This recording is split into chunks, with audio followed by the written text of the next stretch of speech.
Welcome back, people. Phirst Contention coming at you. Tennessee set the standard of upsets this week. The Cardiac Cats are at it again in Philadelphia. Tom Terrific, not so terrific, and Peyton Manning shines again on Monday night. Keep it locked. It's Phirst Contention. Let's get this party started. Coverage tight, spotlight on tomorrow. Who you with? Trust, you'll be delighted that you followed. At Phirst Contention, the invention. We debate sports, of course we should mention. What's that? We cover games, we don't play suspensions. We 100, so if your star's missing, we let you know your squad surely gone fishing. We never fish though, no, not our motto. We sport on deals, on court, on fields. The victors, the vengeance, the legends, latest invention. Hello. Welcome back to Phirst Contention. Week 6 is in the books. I am your host, Ty Sosina, and with me today we have Marvin Banks. Hola, senors and senoritas.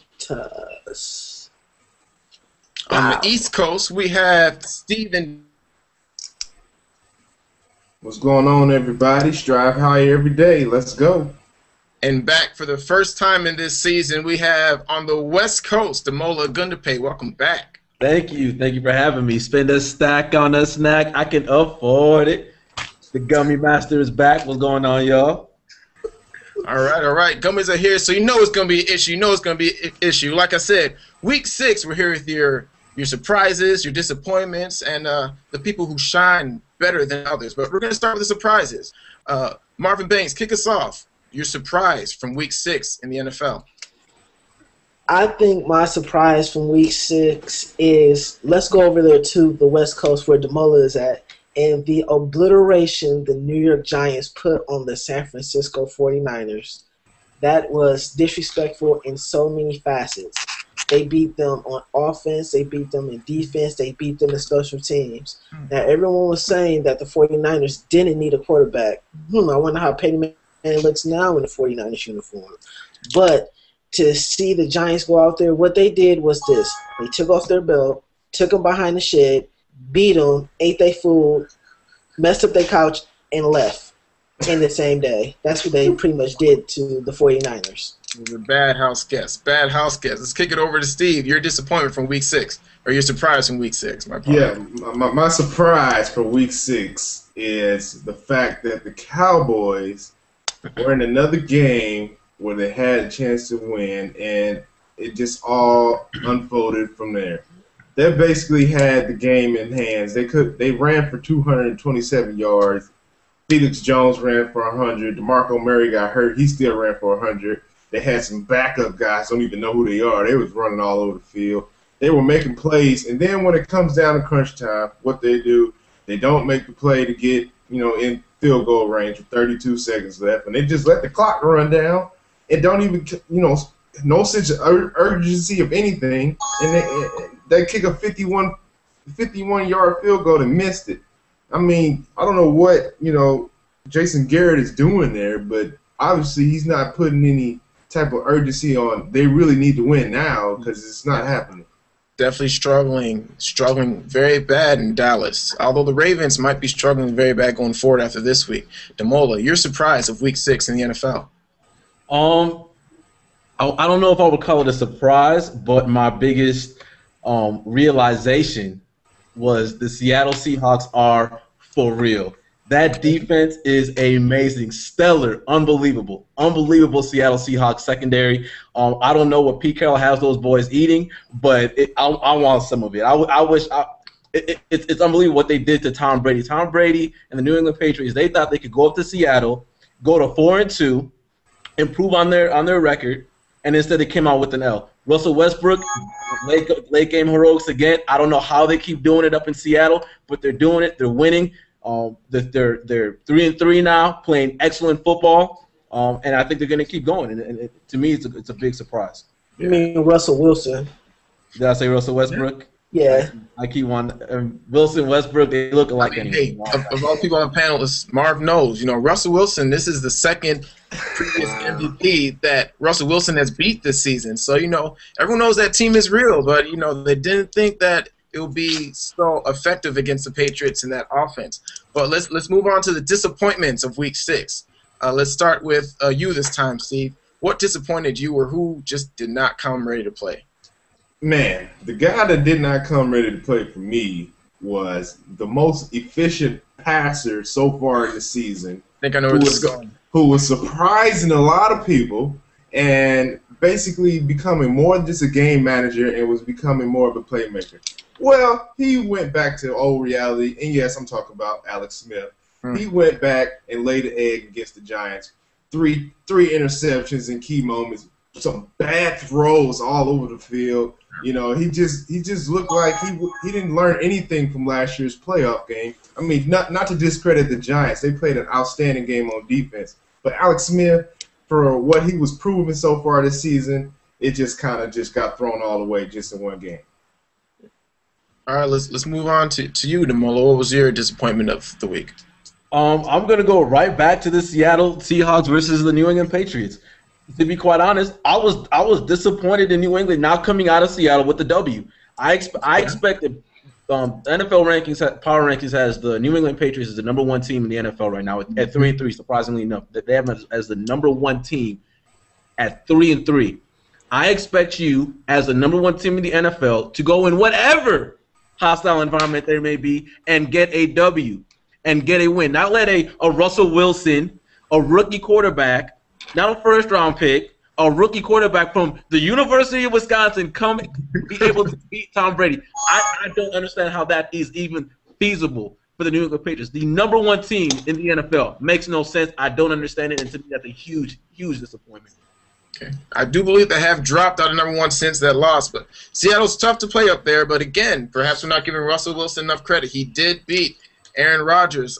Marvin, your disappointment of the week. Well, I take it here from you, Mr. Bojangles. The disappointment of the week this week is that I will have to go to Baltimore and go over to Steve's area. The disappointment this week, hearing Ray Lewis possibly having a career-ending injury in the way that he went down tearing his triceps. If this is our lasting memory of Ray Lewis, this is very, very disheartening to lose not only a player but a leader amongst men, where a lot of people say what Ray Lewis is. Not only losing him, but Ladarius Webb, Lodi Nada tearing his ACL, and also Ed Reed and Terrell Suggs. The Ravens, even though they won the game, they took major hits moving forward in the season. It's definitely fair to say the Ravens have not been what we thought they would be going into this season, and Ray Lewis has been legendary. It would be sad to see him go out like this. Although they do say he played 2 more plays after tearing his tricep, so he toughed it out as long as he could. This isn't the last straw for Ray Lewis, I guarantee that. You believe it? Marv, do you believe he's done? Yes. Demola, what do you say? Sugar Ray. I don't think he's done. Okay. There's no way his career ends from this. From injury. On his own terms. Right. Okay. All right. Moving on from one surefire Hall of Famer to our players of the week. Demola, kick us off this time. Who was your player of the week? I'll go right back to the Seattle Seahawks. Yeah, this is West Coast New England Patriots. You know who my man is right now? Russell. Somebody take a guess. Sherman. My man is Richard Sutton of Sherman. That's right. Richard Sutton of Sherman. He told Tom Brady, "Shut the up," and I applaud you for that. And for that, you are my favorite player in the NFL right now. You are the MVP of the week. You did a great job against Tom Brady and the New England Patriots, and I applaud you. I give you a standing ovation, Mr. Richard Sherman. Sherman. All right. Shut the Sherman. All right. Let's move back to you, Marv. Your player of the week. So you mad, bro?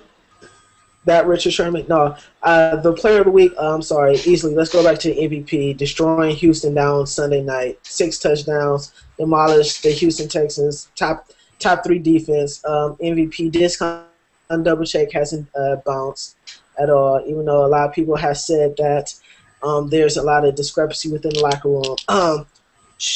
As Aaron Rodgers said, let's silence the critics once and for all for a little bit. Let's calm down. This is a 15-1 team last year. This is the reigning MVP of the team, and this is the best quarterback in the NFL. ...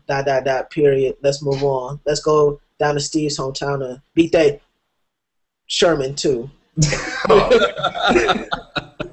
Steve, player of the week. Okay, you say the best quarterback in the league, but I'm talking about a guy who might challenge that down the line. And I'm talking about, of course, out here in D.C., Mr. RG3. He had a phenomenal game after people saying he wouldn't even be able to play. He had a concussion the game before. You wouldn't even thought he had a concussion in this game. He ran for 138 yards. The game-winning touchdown, 76-yard touchdown, 2 touchdowns running, 1 touchdown passing. You know, he looked amazing as a leader for this team right now. And now they have a chance to go play the Giants and kind of make a statement in the division. I don't know if they win this game, but RG3 is playing at the level that a lot of players on the team are believing in him, and they can rally around him. There's two things that impress me about RG3. They timed his last 40, and they timed him at 4.0 in his last 40. And the other thing that impressed me is that he killed time in fantasy football. Take it away, Demola. RG3 great, Aaron Rodgers great, but nobody has anything of my man Richard Sherman as anybody. I'm sorry, but seriously, let's evaluate what happened. He called Tom Brady out in the middle of the game. Called him out in the middle of the game. Said, "I'm gonna get you, Tom. I'm gonna get you, Tom." Then after he got him, and they got an interception. After the game, Richard, Sherman went up to him and said, "Hey, Tom Brady, shut the up." Hey, Richard Sherman, a testament, talking the talk and walking the walk. So you mad, bro? So you mad, bro? Thanks again for tuning in. For Demola on the West Coast, for Steve on the East Coast, Marvin Banks right here in the Midwest. I'm your host, Ty Silcina. We'll catch you next week. Don't forget to follow us on Twitter at Phirst Contention. We'll be back next week. Ride with Phirst Contention, that's full throttle in. We sport on deals, on court, on fields. The victors, the vengeance, the legends, latest invention. Phirst Contention. We sport on deals, on court, on fields. The victors, the vengeance, the legends, latest invention. Phirst Contention. Game face grit, like born for playoffs. Say it all in small time like payoffs.